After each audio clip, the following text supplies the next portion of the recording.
Guys, it's great to have you both. Just bouncing off the data, Manish, prices paid, a 9-month low, employment 47.4. That's, you got to go back to COVID. I mean, how does that affect the potential recessionary dynamic? So as as the previous speaker said, right now there are very few signs of actual recession sort of coming in. Like you said, job data is very strong. The only question is that the consumer confidence, for example, is very, very low right now, and that tends to feed on itself. So that just tells you that it is possible that you could get sort of a recession or at least a slowdown in growth later in the year. Brian, I'll give you a shot at that as well. What does it mean, especially since we got claims on deck tomorrow and then a very important jobs number Friday?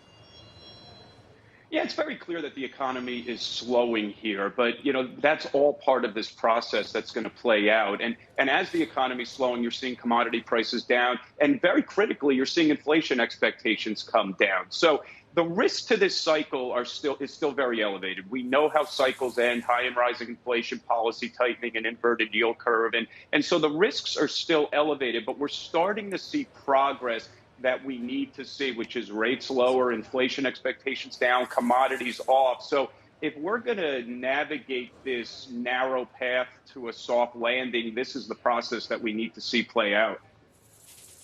For how much longer do we need it to play out? I mean, when would you get even more confident of that soft landing?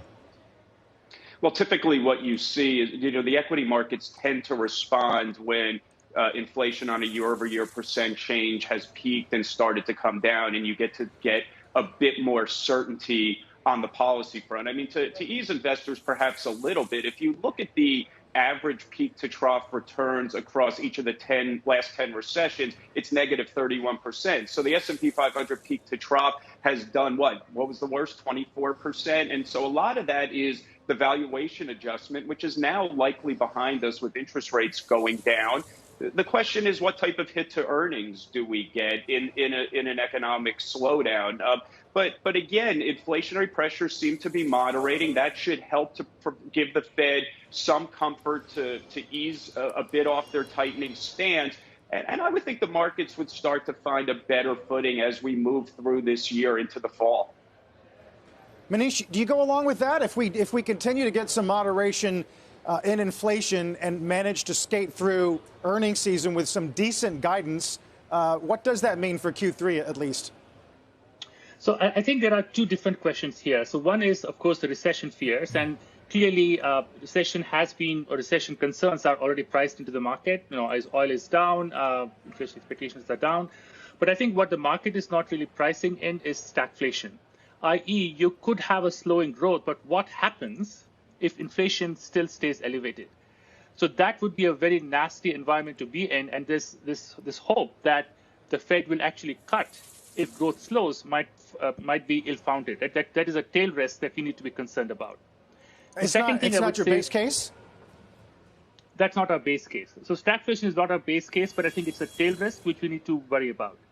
But the other thing I wanted to highlight is that even if you do see a soft landing, there are a few other factors which I think could lead to sort of weakness in equities. So number one is the fact that we think that valuations have re-rated, but they have more room to go.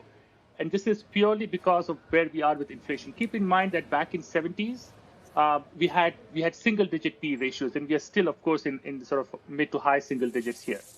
The second point is that even if the economy actually does okay, because perhaps services is doing fine, you could have a situation where corporate profits start to decline because the goods consumption starts to drop. And so what we saw with Target and Walmart reporting sort of profit warnings over the last month was the fact that companies are betting that what sold last year will continue to sell, but clearly there's a pivot going on.